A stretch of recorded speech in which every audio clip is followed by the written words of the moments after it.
ओम गणेश हर हर महादेव। एक बार पुनः कर्मकांड बाय आनंद पाठक में आप सभी का मैं स्वागत करता हूं।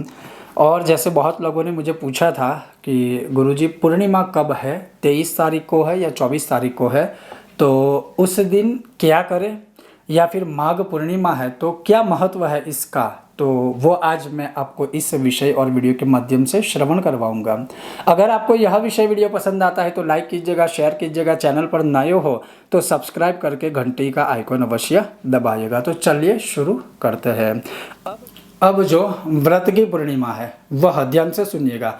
पूर्णिमा दोनों दिन है, 23 तारीख शुक्रवार को भी है और 24 तारीख शनिवार को भी है। लेकिन जो व्रत की पूर्णिमा है, अगर किसी ने व्रत किया है या कोई पूर्णिमा का व्रत करता है या कर रहा है, या किसी को कोई जप तप दान आदि करना है, तो उन्हें अवश्य ही भृगु अर्थात शुक्रवार युक्त 23 तारीख को व्रत की पूर्णिमा मनानी चाहिए, या फिर उसका उत्सव मनाना चाहिए, माघी पूर्णिमा का अर्थात माघ पूर्णिमा का। अब उस दिन क्या कर सकते हैं शास्त्रों के अनुसार, तो जैसे लिखा है कि माघे स्नान, माघे दान, माघे जाप, माघे तप। अब इसका अर्थ क्या है वो ध्यान से श्रवण कीजिए। सबसे पहले शास्त्रों का जो कथन है, धर्म सिंधु, निर्णय सिंधु आदि बहुत सारे ग्रंथों का, कि माघ माह में सबसे अधिक माघ स्नान का महत्व है, अर्थात स्नान करने से करोड़ों करोड़ों पुण्य का फल प्राप्त होता है और पापों का क्षय होता है। लेकिन स्नान में भी कौन सा स्नान या कौन सा जो स्नान है, किस जगह पर कैसे स्नान करने से उसका जो उत्तरोत्तर जो फल है वो कैसा है, तो जैसे शास्त्रों में लिखा है कि स्नान का सर्वाधिक सबसे उत्तम जो समय है वह अरुणोदय है, वो है सुबह का, जब सूर्य उदय हो रहा है तब। जैसे शिवराज विजय में भी लिखा है एषः अरुणः, अर्थात उस समय जो ऑरेंज कलर का जो थोड़ा सा भगवे रंग का सूर्य नारायण दिख रहा है, सूर्य नारायण भगवान दिखते हैं, उस समय को अरुणोदय कहते हैं। तो उस समय में किया हुआ स्नान काल या उस समय में किया हुआ स्नान है बहुत ही पवित्र, बहुत ही उत्तमोत्तम माना है। फिर भी लिखा है कि सूर्य उदय से सूर्यास्त तक आप इस तरह से स्नान करने से पुण्य फल की प्राप्ति कर सकते हो। अब लिखा है कि जो कोई भी माघ स्नान करता है वो चाहे ब्रह्म हत्यारा क्यों ना हो तो भी वह मुक्त हो जाता है। वह सुरापान जाने अनजाने में यह सारे पाप अगर उसने किए हैं तो वह इस माघ में स्नान करने से उससे मुक्ति प्राप्त कर सकता है इस जन्म में। लेकिन ऐसा नहीं है कि वह स्नान करके मुक्ति प्राप्त की और कल से फिर से पाप करे, ऐसा कोई उपाय शास्त्रों में वर्क नहीं करता है। तो अगर जाने अनजाने में कोई ऐसे पाप हुए हैं, खास करके अनजाने में, जानबूझकर नहीं लेकिन अनजाने में, कभी कभी मजबूरीवश भी कोई पाप जानबूझकर करना पड़ता है, तो ऐसी कोई स्थिति है तो उस पापों का विनाश करने के लिए माघ माह में अवश्य ही ऐसे स्नान करना चाहिए।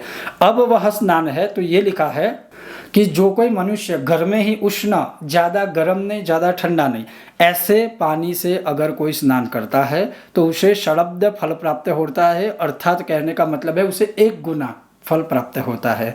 कोई तालाब में स्नान करता है तो उससे 2 गुना फल प्राप्त होता है। कोई नदी में प्राप्त करता है तो उससे उससे 4 गुना उसको फल प्राप्त होता है। कोई महानदी में स्नान करता है तो उसको 100 गुना, उससे भी अधिक 100 गुना फल प्राप्त होता है।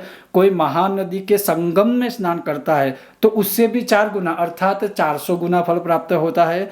गंगा जी में कोई स्नान करता है तो 1000 गुना फल प्राप्त होता है। गंगा और यमुना जी के संगम में कोई स्नान करता है तो उससे 100 गुना अर्थात 1,00,000 गुना अधिक फल प्राप्त होता है। और ऐसे ही कोई प्रयाग में स्नान करता है या समुद्र में स्नान करता है तो उसका जो वर्णन है पुण्य फल का, कोई वर्णन कर ही नहीं सकता, उतना अधिक फल प्राप्त, शुभ फल प्राप्त होता है और पापों का विनाश होता है। तो ये हुआ माघे स्नान। जब भी आप स्नान करें तो स्नान करते समय गंगा आदि तीर्थों का स्मरण अवश्य करना चाहिए। मजबूरीवश ऐसा नहीं है कि कोई भी किसी भी ऐसे पवित्र जगह पर जा सकेगा या स्नान कर सकेगा। घर में भी जब आप स्नान करते हो तो गंगा आदि तीर्थों का स्मरण करके फिर स्नान करने से भी आपको ऐसा उत्तम फल प्राप्त होता है। उसके पश्चात लिखा है कि स्नान हो जाए उसके पश्चात दान करना चाहिए। जब आपने स्नान कर लिया, अपना नित्य कर्म पूजा पाठ आदि कर लिया, उसके पश्चात किसी गरीब को या किसी ब्राह्मण देवता को, किसी ज़रूरतमंद को, या किसी ऐसी जगह पर जहाँ सही में दान की ज़रूरत है, ऐसी जगह पर दान करना चाहिए। दान में चाहे वस्त्र का दान कर सकते हैं, पात्र का दान कर सकते हैं। और उसमें भी लिखा है कि कांसे की कटोरी और सफ़ेद या काले तिल का दान माघी पूर्णिमा में अक्षय फल देने वाला है और पितृदोष को समाप्त करने में सहाय कर सकता है। तो ऐसे दान कर सकते हो, कोई भी अपनी स्थिति अनुसार दान कीजिए।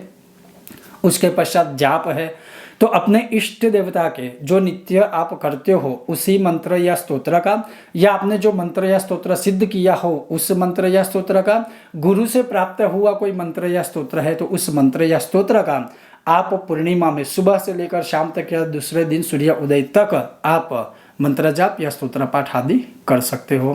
उसी प्रकार से फिर तप। अब तप का मतलब ये है कि जब आप एक ही आसन में, लेकिन ध्यान रखिए उससे पहले मैं बता दूं, गर्भवती महिलाएं, छोटे बच्चे, बड़े बुजुर्ग और जो अस्वस्थ है उन्हें तप करने की आवश्यकता नहीं है। जहाँ पर जो स्थिर है, बैठे हैं, वहाँ ही बैठे बैठे भगवान का स्मरण कर सकते हैं।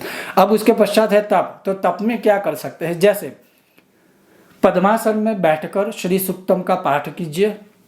श्री सूक्तम की 16 ऋचाएँ है, कम से कम एक पाठ भी करेंगे पद्मासन में बैठ के। और ये मैं सिर्फ पूर्णिमा के विषय में नहीं कह रहा हूँ, आप नित्य यह प्रयोग करके देखिएगा और फिर कुछ समय बाद हमारे साथ अपना अनुभव साझा कीजिएगा। और ये मेरा स्वयं का निजी अनुभव है पिछले 25-26 सालों का। विस्तार में और ज़्यादा नहीं कहूँगा, आप कुछ समझ जाइए। लेकिन कहने का तात्पर्य है कि पद्मासन में श्री सूक्तम का पाठ कर सकते हैं, बहुत ही अद्भुत फल मिलेगा। उसके अलावा विष्णु सहस्त्र का अवश्य एक पाठ करना चाहिए, या विष्णु सहस्त्र का अवश्य पाठ कीजिएगा, लक्ष्मी नारायण की पूर्ण कृपा प्राप्त होगी। रात्रि काल में, सायं काल में अर्थात रात्रि काल में 9:30 से लेकर 11 बजे या 10 से 12 बजे के बीच खुले आकाश के तले बैठकर, जहाँ जो सुविधा है उसके अनुसार, देश काल अनुसार मैं आपको बोल रहा हूँ। अगर कोई खुले आकाश में बैठकर यह प्रयोग नहीं कर सकता है तो घर में मंदिर के सामने भी बैठकर कर सकते हैं। कांसे की थाली या स्टील या पीतल या तांबे की थाली में पानी भरकर चंद्रमा का प्रतिबिंब उसमें आए और आप उस चंद्रमा को देख पाए, ऐसे देखकर आप प्रार्थना करके या मानसिक पूजा करके या आपकी जो कामना हो उस कामना को बोलते हुए या फिर निष्काम भाव से भी आप उसी प्रतिबिंब के सामने उस चंद्रमा के दर्शन करते करते श्री ललिता सहस्त्र का पाठ भी कर सकते हैं। बहुत ही उत्तम, बहुत ही तीव्र प्रयोग है। और उसमें सबसे बड़ी बात क्या है कि ललिता सहस्त्र के महात्म्य में लिखा है कि शुक्रवासरे, अर्थात शुक्रवार जो कोई भी ललिता सहस्त्र का पाठ करेगा तो उसका फल उसके महात्म्य में बहुत सुंदर तरीके से लिखा हुआ है। और इसमें भी ये 2 योग देखिए, शुक्रवार युक्त व्रत की पूर्णिमा भी है, अर्थात पूर्णिमा भी है, शुक्रवार भी है। और पूर्णिमा के विषय में भी लिखा है, पूर्णिमायाम प्रतिबिंबे ललिता सहस्त्र पाठ में, और शुक्रवार के विषय में भी लिखा है। तो ललिता सहस्त्र का यह प्रयोग कैसा फल देगा वो आप स्वयं ही सोच सकते हैं या उसका अनुभव आप कर सकते हैं।